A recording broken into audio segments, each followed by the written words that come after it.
Hi, it's Jase, and welcome to today's episode of Speakeasy with Jase. Today, what you're going to get out of this, perhaps some peace and understanding about what's going on, an idea of how you can make a difference, and the need for you today to step up and be great. So, as we let people join the stream, as we get going, I'm going to take a moment and over here, as usual, I'll be checking the stream on the extra computer to my side, and I want to pull up some stuff as we're going on. Hi, welcome to the show, you guys. And today I would love your questions, comments, concerns, thoughts.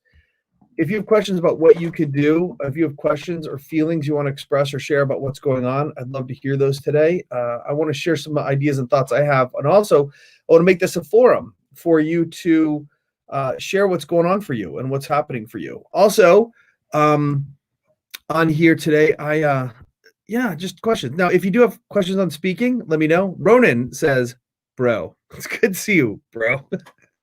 Can always count on Ronan for that, just that deep thing. So, and please like and share the stream if you feel so appropriate. Please like and share the stream. So, I want to share with you the lyrics from one of my absolute favorite songs ever.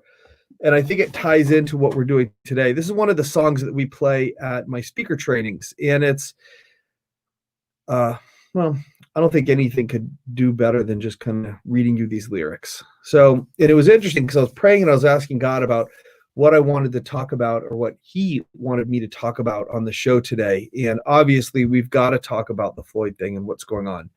Actually, I'm going to bring it in with prayer. God, I pray that the right words come out of my mouth, that you use me as your vehicle and your vessel. I pray that the right people hear this. And God, I'm calling you to supernaturally calm people's hearts today, to make a radical difference in our community, in our country, in the world. And also remind people that we're not fighting a surface battle, we're fighting something much deeper. I pray this in the name of Jesus. Amen. By the way, you guys, I believe in Jesus. You don't have to, and you're welcome. I love every race, color, religion, sexual orientation. It's welcome in my trainings, my events, and when you're around me, I got you back. So I want to read these lyrics to you, and it's "Do Something" by Matthew West, and it goes like this. Boy, this really fits today. I just got hit with how much this fits today. Okay. I woke up this morning. I saw a world full of trouble now. I thought, how do we ever get so far down? How's it ever going to turn around? So I turned my eyes to heaven and I thought, God, why don't you do something? Well, I just couldn't bear the thought of people living in poverty, children sold into slavery. The thought disgusted me. So I shook my fist at heaven and I said, God, why don't you do something? And He said, I did. I created you. And the chorus is, if not us, then who? If not me and you, right now it's time for us to do something.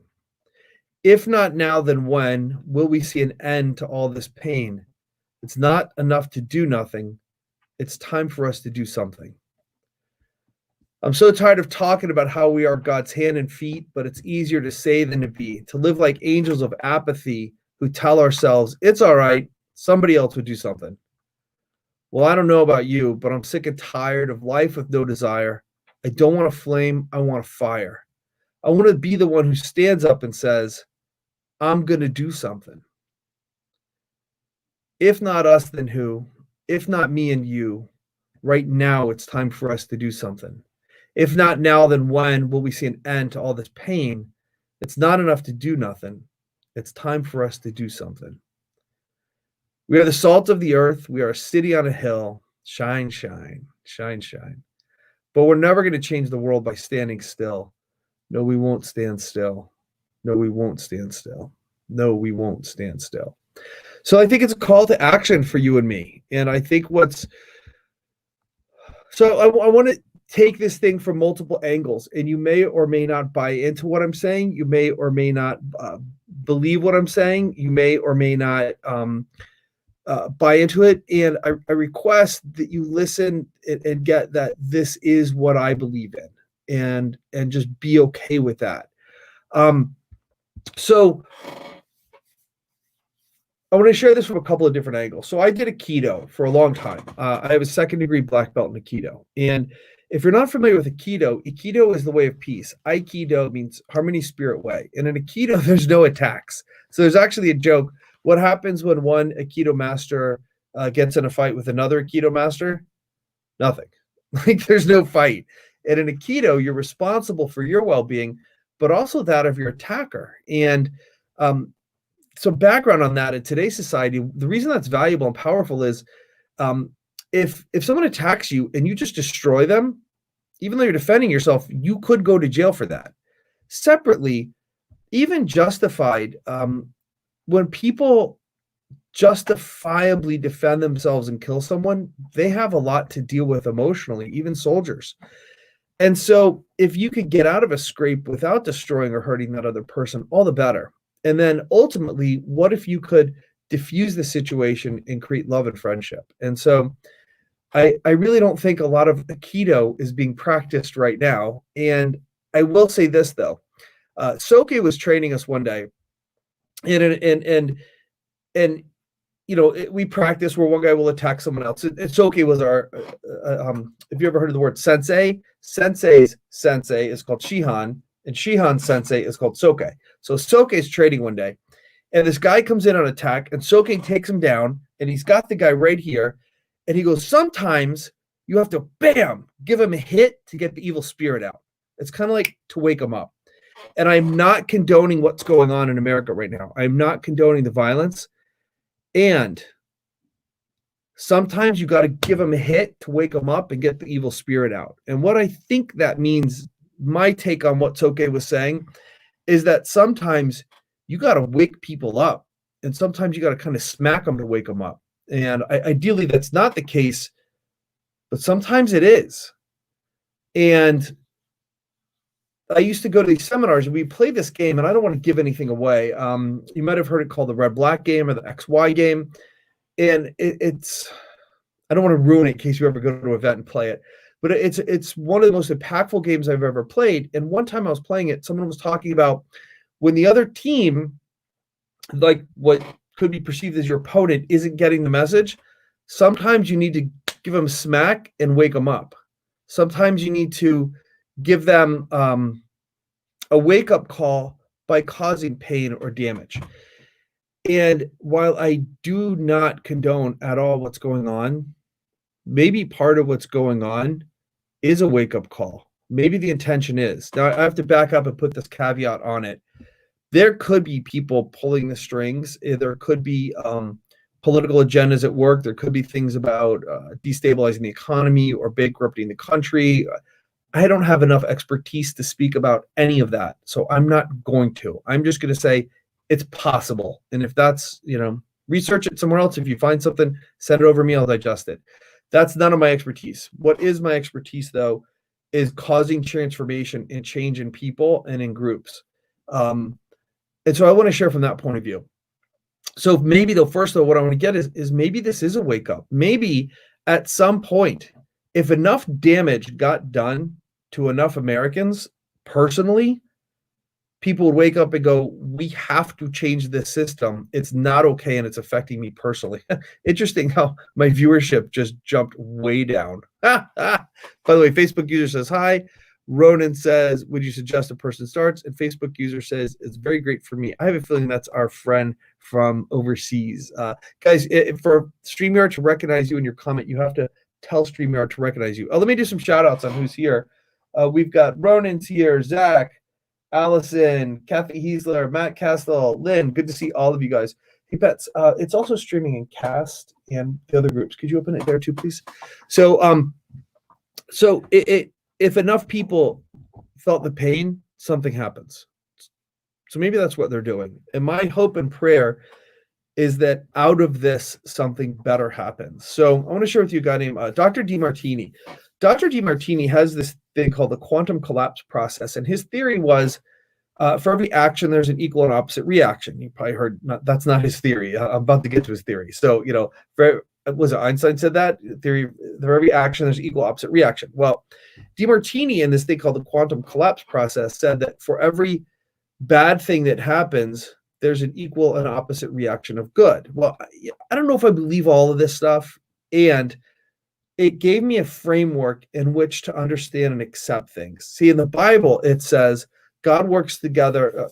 God works together for the good of those who love God and call their according to His. No, all things work together for those who love God and are called according to His purposes for their good. So basically, in the Bible, it says if you love God and you're called for His purposes, no matter what happens in your life, it's for the good. Now, maybe it doesn't seem like it's for your good in that moment, but maybe it's for the betterment of society. Maybe it's for the betterment of people going to heaven. Maybe it's for the betterment of other things. I don't know. But in this quantum collapse process, what DeMartini did is he had us, in the class I took, you take any negative thing, and maybe on a scale of 0 to 100, this negative thing is a negative 100. But on the other side of it, 10 different things happen to the level of plus 10. And so it kind of equals it out. It balances it out.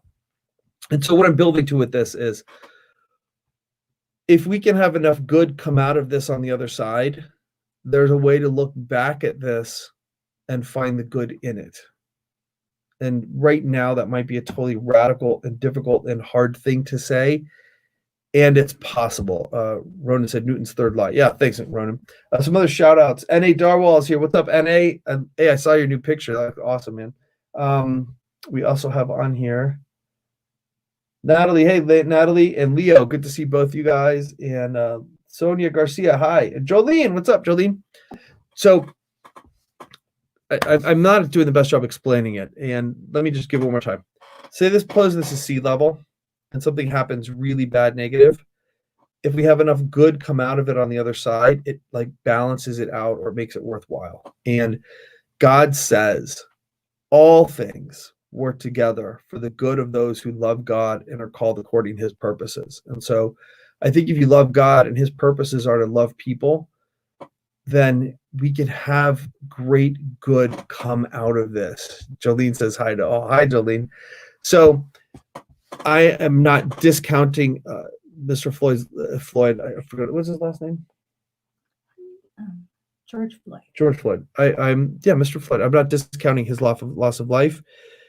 And if we can make a world that works better for billions of people down the road, at least we can make something good come out of it. And I'm just doing a terrible job explaining this. But anyway, this quantum collapse process gives me a way to look at things.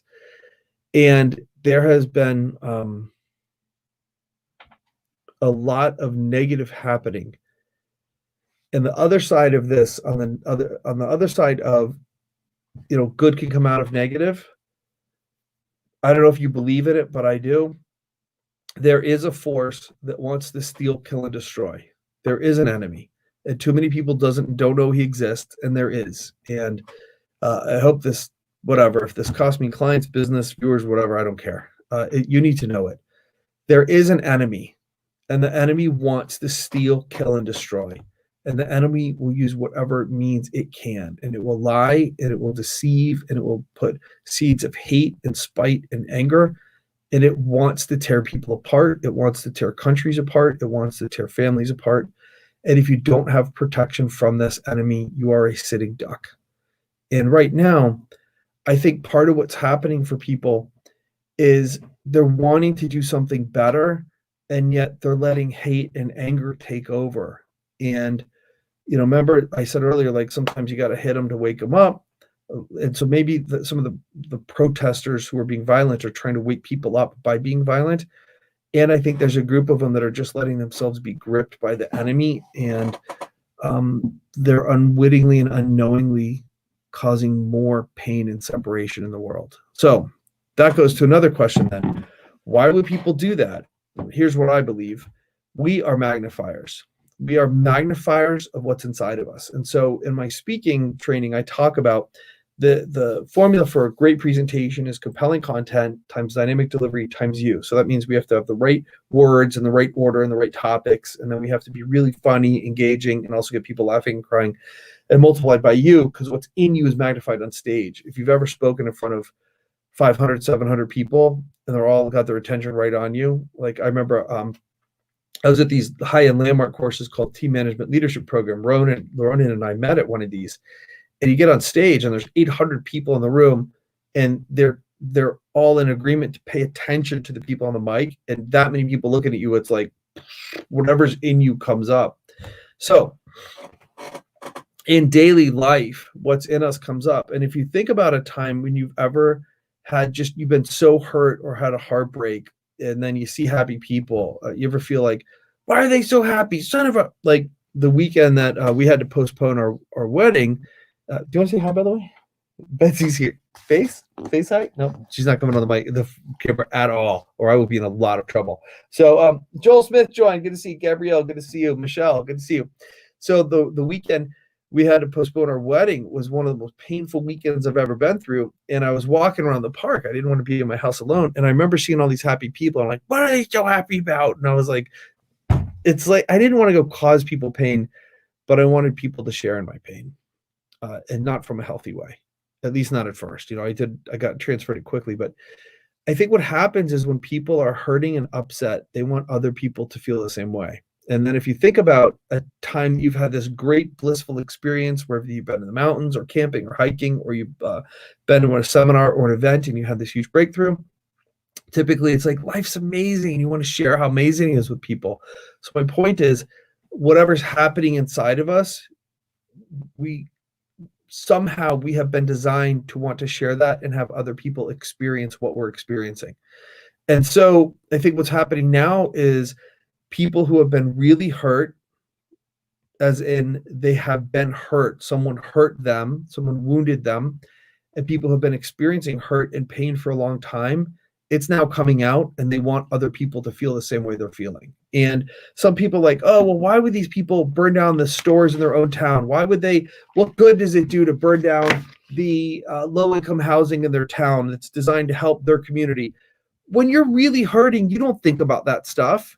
When you're really in pain, your rational brain is not in control. There's actually science going on that shows how when you're in a fight or flight or stressful situation, that the limbic brain literally takes control and your conscious mind is not in control for a while. It will have you do stuff that's just way off board that you would never normally do. By the way, side note, if you're ever really stressed and you do something really stupid or goofy or dumb, probably it wasn't your conscious brain. It wasn't like the you that it makes the good decisions. It was your limbic brain took the steering wheel for a while, and just give yourself some grace around it. So for these guys, I think right now what's happening for a lot of them, their limbic brain is in control. And then also they're just angry and they're going to take it out, and it's been simmering and boiling. Look, when you're angry, so Betsy and I, we really love each other. Like, we care about each other a lot. And I have an exceptional amount of training on communication and personal growth.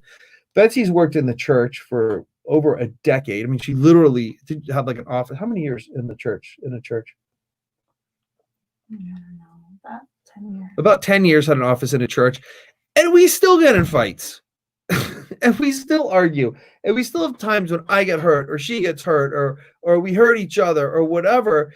And I was thinking about this yesterday. If we have two people that are this trained and developed and evolved, and we care this much and we love each other this much, and we get into it, then what hope does society have? I'm surprised it works as well as it does. And so when you take these people that have been hurt, well, of course they're going to lash out and it's not going to be rational. Now, is it in their best long-term interest? I don't think so. Could it be that the hurt is just going to create more hurt? Yes. And so here's why I want to bring it back to do something. It takes a lot longer to build something great and to make it great than it does to walk in with a sledgehammer and take it down. An artisan could take a year or years to make an amazing sculpture, and someone with a sledgehammer with no skill but just anger could destroy it in moments. And when your art gets destroyed, when you're coached and someone refunds, when someone doesn't buy, when someone rejects that thing you've put together, it can be incredibly painful. But that's when you have to love bigger. And I want to share with you guys, the only thing that I believe that really can change anything is love. Sometimes we have to wake them up, but the only thing that can change them is love. And I want to tell you two stories. One time is about when God really showed my heart about the power of love, and then a time I used the keto appropriately to create something else. Before I do that, some of the shout outs. David Aslan joined. Hey, Michelle Alonso joined. Hi, Janelle Capsey. Good to see you again. And Natalie says, when we become warmed by the darkness, it becomes challenging not to be consumed by it. Absolutely. Natalie, say some more about that if you want to pop it in the chat. And Ronan says it's called amygdala hijack. Yes.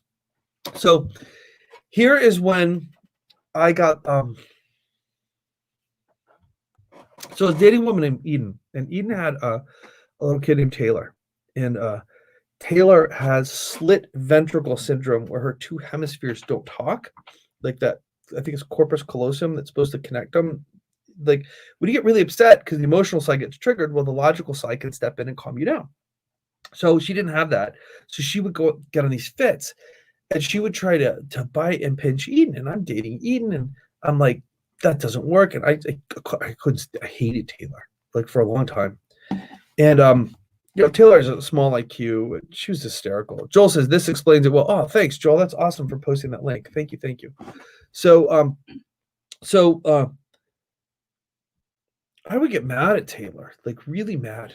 And one day I'm reading the Bible, and it says in the Bible, the way you treat the least of these is the way you treat me.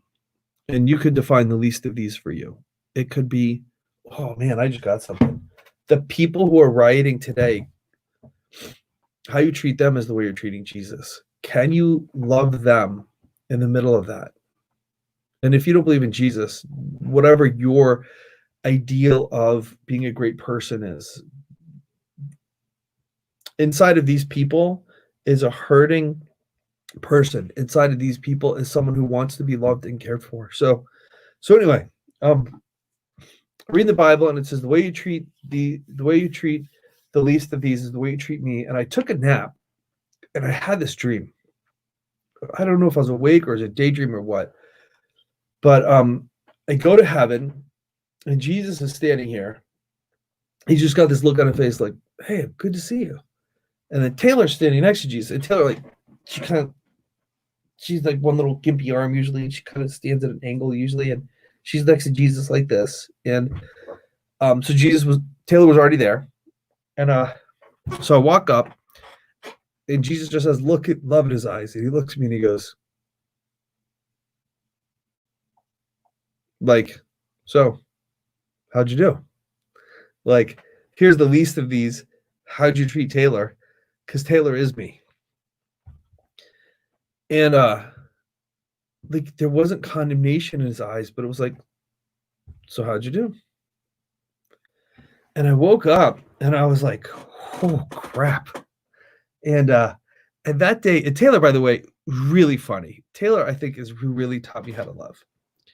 And so that day Taylor did something, and I go, Taylor, come here. And she came over, and I picked her up and I hugged her. And I put her down, and she goes, I didn't expect that. and her behavior shifted. And then the next day, Taylor did something, said, Taylor, come here. And I picked her up and hugged her, and her behavior shifted. And something happened from that moment forward in my relationship with Taylor that her behavior consistently kept shifting. And don't get me wrong, there were still very difficult times, and where I developed some of my other personal growth theories happened with Taylor, and I'll share that later. But for this conversation, her behavior started shifting when I loved her more. And what I got was, I would listen to these coaches who talk about, I'm going to kick your ass and I'm going to kick your butt and get you moving and make you money. And I thought about it, I was like, the reason I don't like that, I don't need anyone to kick my butt. I am so hard on myself already. Aren't you hard on yourself? Like, when you screw up, don't you know it? Do you really need anyone else to pile on you? Or are you like, man, I got it. Nobody needs their butt kicked more. Sometimes they need to wake up, but no one needs their butt kicked more. People need to be loved. And the only way we cause true transformation and love, like permanent change, is love. When we are loved in spite of our flaws, when we are loved no matter what we've done, when we can experience that people, and I think God's the only way to really access, when we can experience that we are loved regardless of anything we've done, any thought we've had, any way we screwed up, that's the only way. that we cause permanent change in people's lives. Because what happens in that moment, I mean, supernaturally, if God comes in, then God affects us. Then also what happens in that moment, though, is our self-identity starts to change. It breaks my heart when I see people make jokes about, oh, I can't go to church, a bolt of lightning would hit me. That's the exact opposite. Some human who wanted to control and manipulate you told you that crap. There is no place that's safer for you than near God. God loves you entirely. And so what happens is when we get we're loved, we're loved, and we're okay, and we are provided for, and we will be provided for regardless of what happens over there. And so that what happens in that moment is we shift how we relate to ourselves. And if we get we're loved, and if we get we're enough, and we get we're valuable, then remember I said we're magnifiers. And then instead of magnifying hurt and pain, now we magnify that out into the world. I don't know if it was a joke about when the Rodney King thing happened. I remember him saying, can't we all just get along? And then it seemed like people mocked it. But I was thinking about that the other day. That was actually a really beautiful thing of him to say. And I don't know the context of it, so I could be off. But I mean, if this guy who got beat by the cops, if really was just saying, hey, can't we just get along? What a nice wish for the world. And then talking about Rodney King, you guys, he got beat viciously by cops. And here, how many years later, someone gets choked out. If someone's coming for your family and one by one they're picking your family members off, you're not just going to stand by and peacefully protest either. So while I don't condone it, I get it. At least I get it for some of them. But then I think there's a whole bunch that are just hurting, and they're using this as an opportunity to hurt others. So how do we stop it? What do we do about it? I don't know exactly what we do about those crowds, but I know what we do about the world. You need to have more influence. If you are someone of love and caring, then you, the person watching this, you need to get on stage, whether that stage is 5 of your friends or your church or your synagogue or your landmark forum or where you hang out or a business meeting, and you need to be someone who looks people in the eye and says, you are good enough and you are loved and you are awesome and I'm here for you and it's going to be okay. And you got to get the tools to help people shift on a subconscious level to leave their crap behind. Because you guys, no kidding, I've done this for 20 years now. People's subconscious has been programmed with so much crap from inception till they deal with it that it's amazing our world works as good as it is. And we need more people who know how to work for the good. We need more people who know how to work for the light, to tell the truth instead of the lies. And it's harder. It is harder to love. It is hard.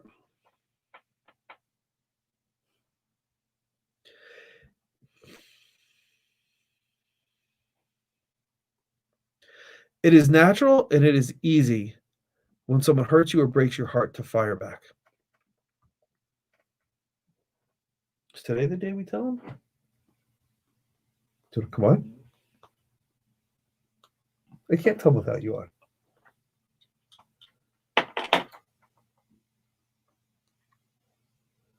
You look great. She's fixing her hair.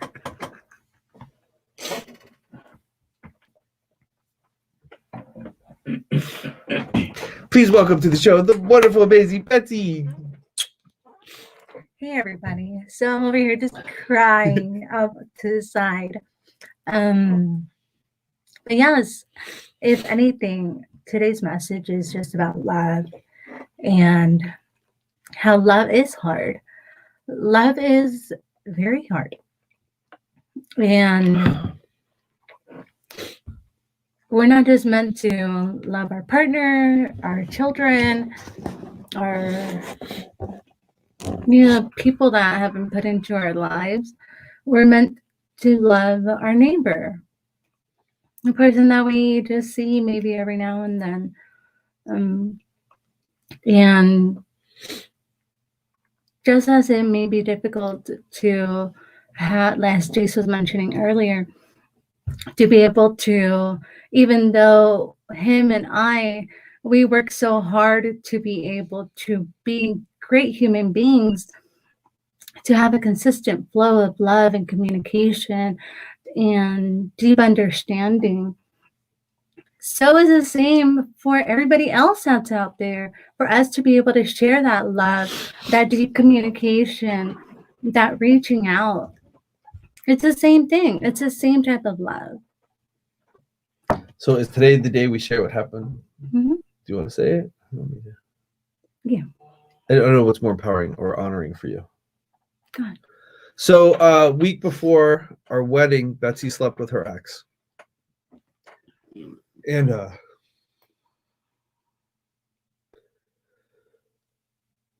the reason I'm sharing it now is that was, obviously a painful thing, right?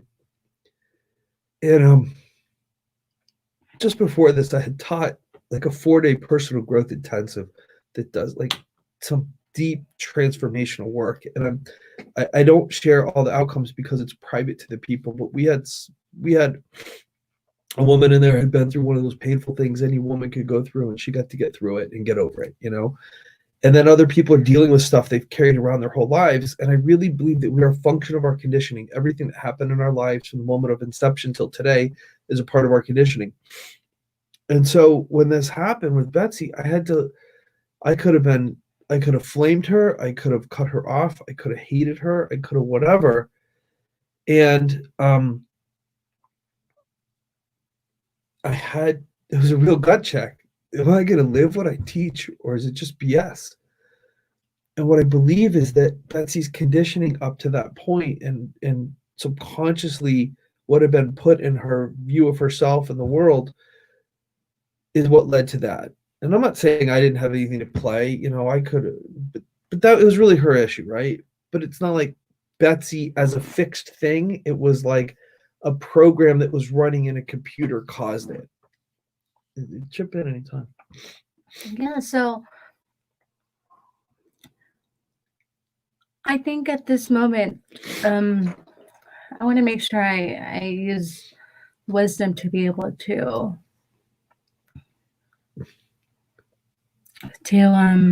really lay this out. As Jase mentioned, there's programming going on, and the programming that I had was I had this despise against men. And that was my programming. And as the days before our wedding were upon us, Jase and I weren't seeing each other, and there was all these things that I was seeing that I was like, you know what, like I'm not going to be able to get what I want out of this relationship, and what is the use here, and of me standing in it, and that's what I was seeing the relationship as at that moment. And I had to receive Jesus' love. I had to receive godly love to be able to heal that and to no longer live in that. Had I not been able to receive Jesus' love, God's love, I don't know what would have happened. And I think that's the first time I think about that. I ponder what would have if that wouldn't have been the case. Mm-hmm. But let's talk about some detail stuff. Go ahead. That was part of my programming, and that's something that I had lived with since a child. But here's the by the way, if you guys heard a thing, not to break state, but we'll break state. Napa is like a referee. When he thinks we're fighting or upset, he wants to stand between us. So Napa just got up. He's like, all right, what's wrong? I'm here. Why are you guys upset? So if you hear ear flapping, it's him. So when Betsy says she had this despising of men, it wasn't a conscious thing. It's not like she walked around going, I'm despising of men. I remember her sharing a couple weeks before this happened, she got present to how she would punish men, or what'd you say? Like, be cruel or punish them or something, or be mean to them. And she didn't know why she was doing it. She just saw there was a pattern. So what we're building toward this will all wrap in with what's happening today. So it wasn't like that was conscious for her.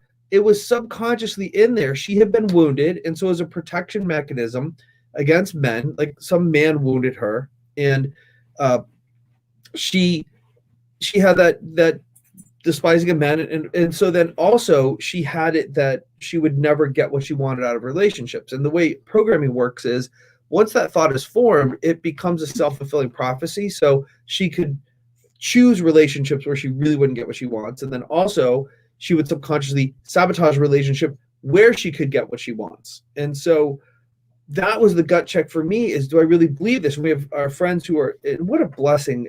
You guys, speaking and being around speakers is such a blessing, because a couple of our clients who are experts in marriages, we called them up, we're like, please counsel us now. Should we go with this thing? Should we give it up? What?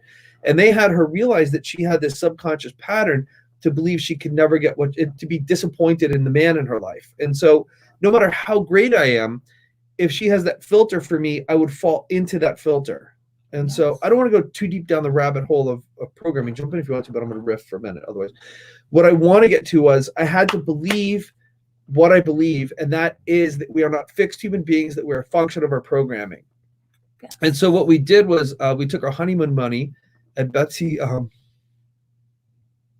don't know why that just touched me. I think I'm proud of us. Betsy did a 7-day intensive, personal growth intensive, and she got this stuff, and she began to found forgiveness and healing, and the weeds in her heart start to get pulled, and the good stuff got to put in. She goes to a place called Onsite, and I had been to Onsite in October, and so she went for 7 days and really worked on herself. And then coming out of that, I was reading this book called Wild at Heart, and Wild at Heart is about how God wants us to be these wild men, but good men, and that not these milquetoast men, and to love courageously. And that Captivating talks about the questions in a woman, the questions in a man's heart. Am I good enough? Like, do I have what it takes? Do I have something to fight for? Do I have a cause? Do I have someone to fight for? Like the princess. Questions in a woman's heart. Am I worth fighting? Am I beautiful? Am I worth fighting for? Am I an indispensable part of a bigger adventure? And for men or women, we look to our parents and then our earthly plane for the answer. The answer is no. No matter how good our parents are, they can't answer it. The only answer is God. So when this happened, what I realized too is the devil has a special place in his heart for women. He hates women. And I realized that, Betsy didn't do that out of a loving place. She did that out of that BS program she had, and then the devil attacking. And I committed, and the truth was I did love her. And so I committed that I would show up. And in the face of that, I was going to look her in the eye and tell you, I love you. So the rest of her life, no matter what happens in her life, a man she just cheated on stepped up in her face, and one of the worst things that could ever happen, and said, I love you, and you are enough.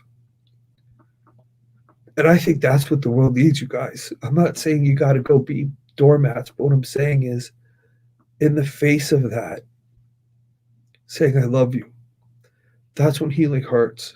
Healing hurts. That's when healing happens. That's when you can let the crap go. That's when you save lives. And that's the only way to save lives.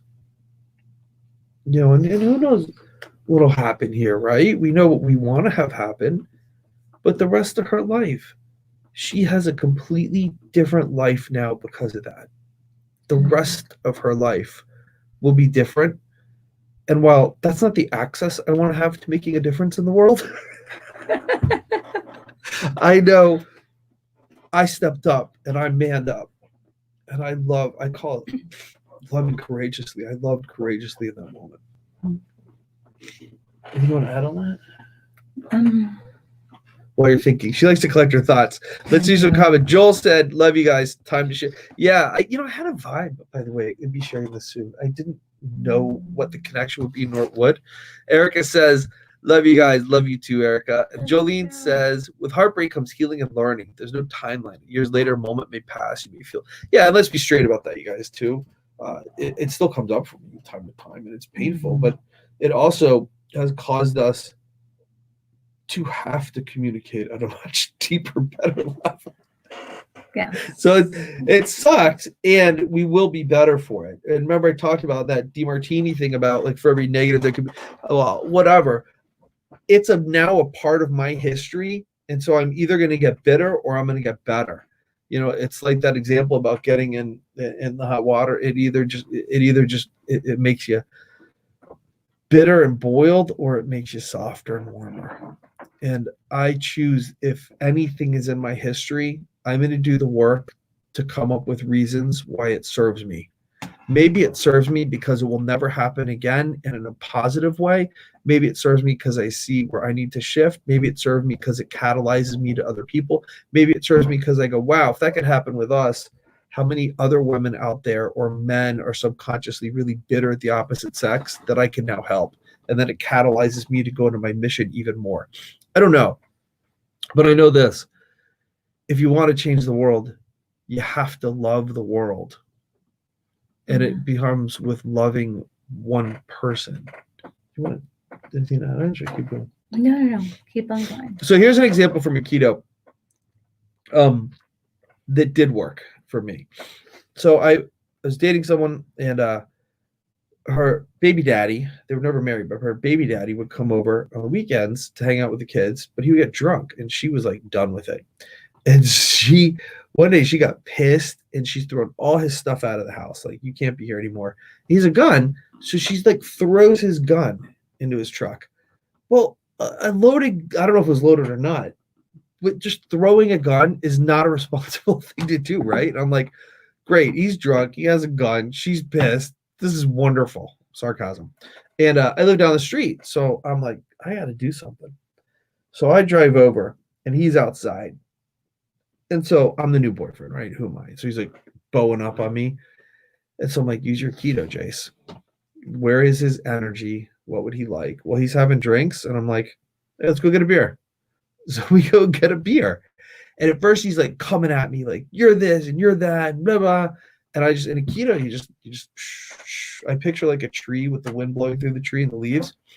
I just, yeah, And I wouldn't bite on any of his attacks. I just let them all flow, to the point that now we dissipated the energy. We wound up having a really great conversation. His brother or someone came and hung out with us. We found out, like, when it comes to cheap beer, we both like the same cheap beer. And to today, while I'm not like buddies with him that I call him up, I think if I had a problem where I needed help, I could call him up, and I would consider it if there's a world of friends or not friends, he's in my friend category. And it's because I was able to let the attacks go and not react to the attacks, and let the energy dissipate itself and spend itself out and stay connected to him. But that required me being able to be centered. And as a side note, with a keto, I noticed the stronger I feel in being able to defend myself and take care of myself, the more I'm able to connect with people. And I do believe in firearms, and I have firearms. And if someone tries to, let's not even go there. I do believe we have a responsibility to protect ourselves and our family. And I believe that way before that ever happens, there's a lot of opportunities to let go of the hurt and the pain and to just connect and have love. And I think that's what it's about, you guys. And so what it's going to take is the people who show up the next day with the brooms. And what it takes,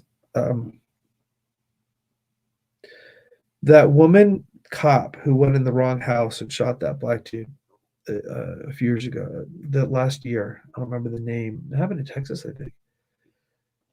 When she was sentenced, the guy who had been killed, his brother said, "Can I hug her?" And he hugged her. And her body started just shaking, like she was spasming, crying. That's the moment of grace and mercy where life changes. Where that woman will remember the brother of the guy she killed came and hugged her and expressed God's love. And that's what will change her life, if anything. I mean, God working through that moment. God does the change, but that's the moment, guys. Yeah. And so I have no idea what to say about how to handle the crowds. I really don't believe in letting crowds like destroy things. I say I get it, but I'm not saying it's appropriate. I don't have an answer for that. I'm not going to go there. But I am going to say is when it's over, loving people and reconciliation on both sides is the only way it's going to make stuff happen. And to get there, there's going to be a lot of energy that has to be expended and blown out. But I'd rather see that expenditure and blowout come in conversation so that it doesn't have to come to destruction and violence. One of the things that I heard today was be a voice and not an echo. And one of the things that I just truly admire about Jase is that he knows the value of a voice, of the words that one can use. And if you haven't at least gotten that from Jase before, I want you to get that. That the power of your words, that the power of your voice is far greater than you could ever imagine. Just from, like Jay said, whatever platform you may be, if your platform is the people that are in your household, those are plenty of lives to impact. And as Jace puts in his dream, it's like he or his vision is, that every single hand can drop pebbles into the water. And if your pebble only reaches this many people, that person is also going to be able to drop pebbles and reach this many people.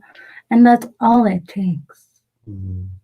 That's all it takes for us to be able to use our words, to use our voice for something powerful. And there's nothing more powerful than love. Mm. Nicely said. Yeah, that's what it takes, you guys. High five. Takes you stepping up.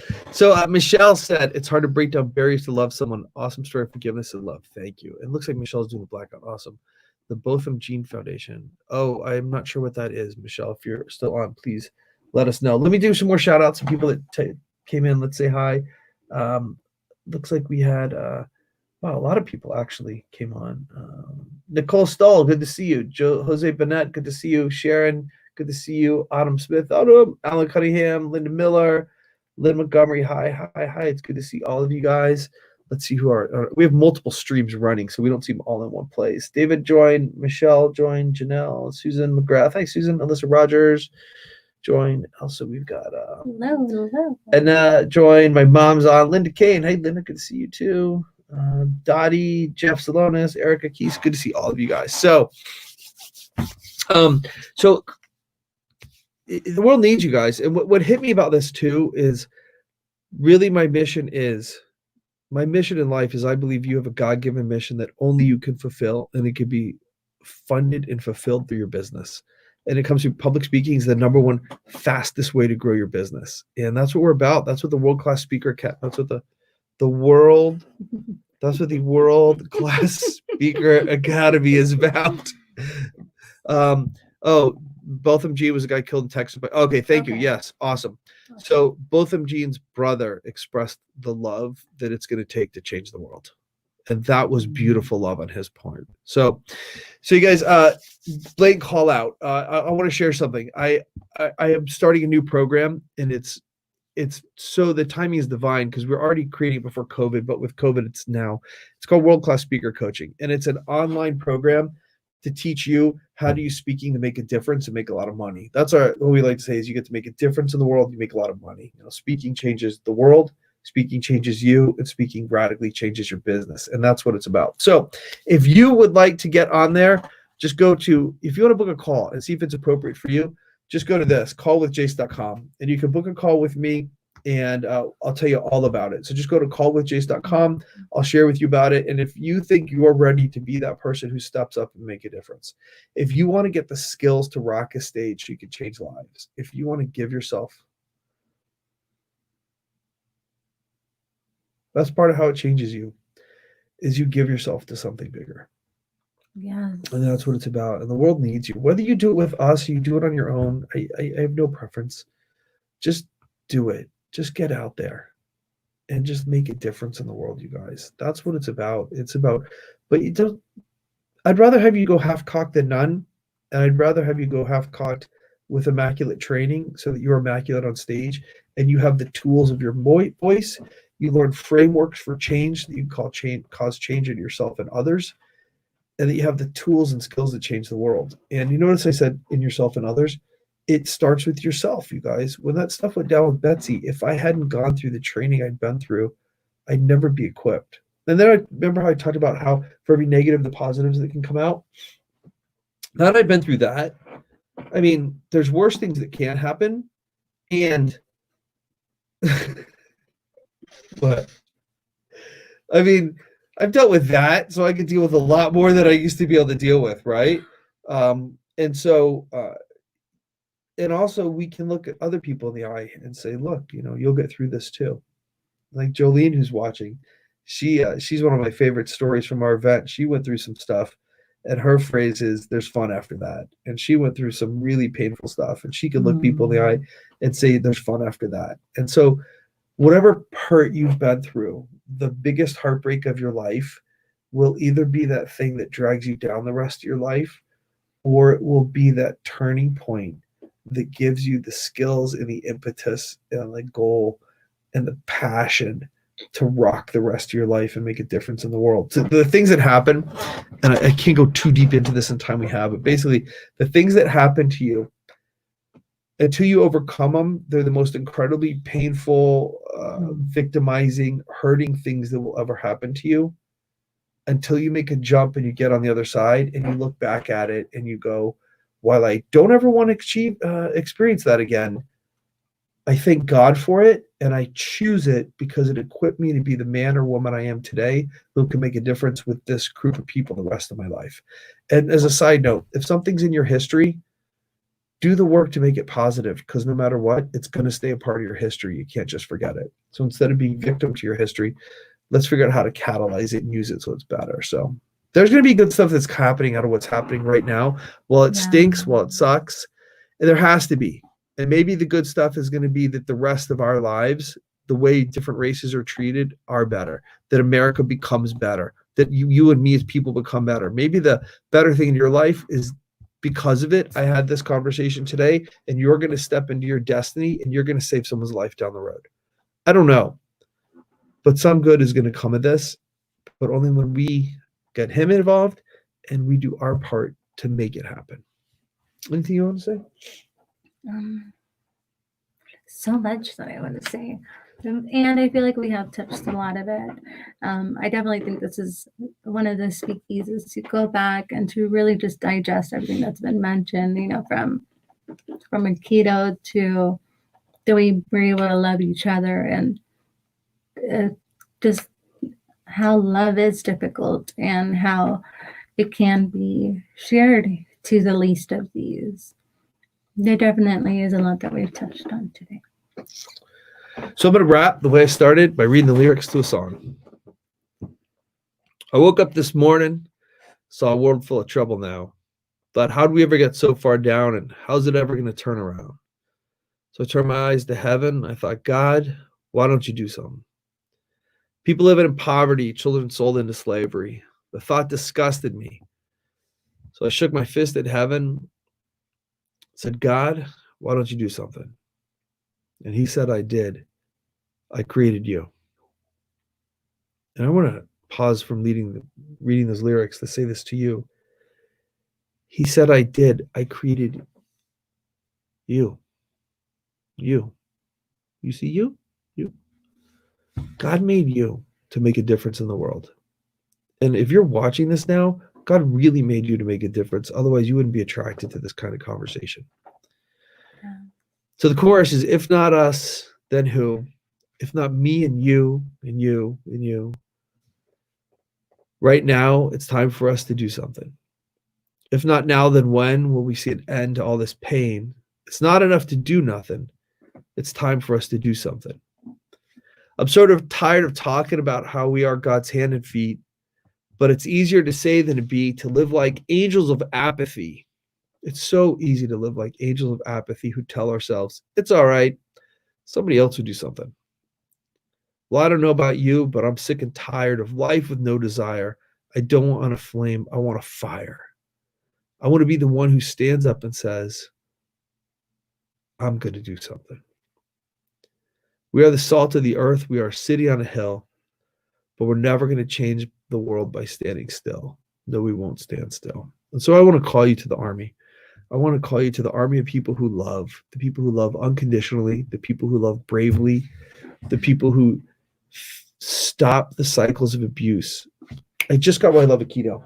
And stopping the cycles of abuse, that doesn't mean you let them beat you up.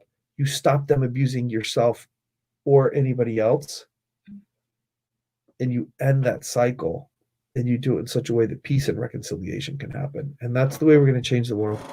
We love you guys. Hey, if you think working with us can be part of your journey, please reach out. It's a free call. Just book a call at callwithjase.com.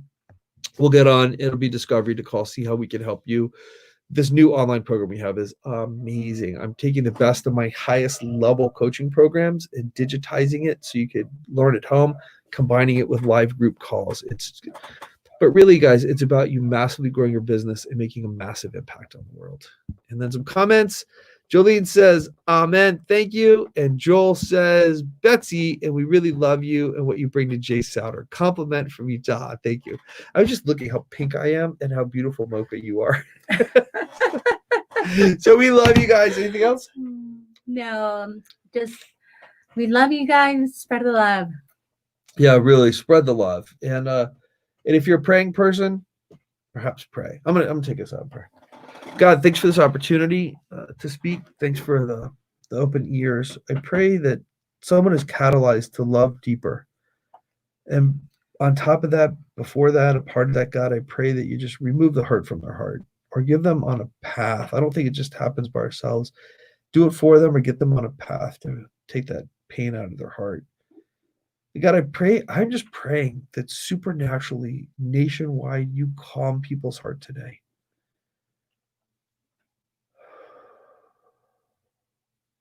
You let people just smooth out. And if there is an evil force, you protect it from us and take it out of our way.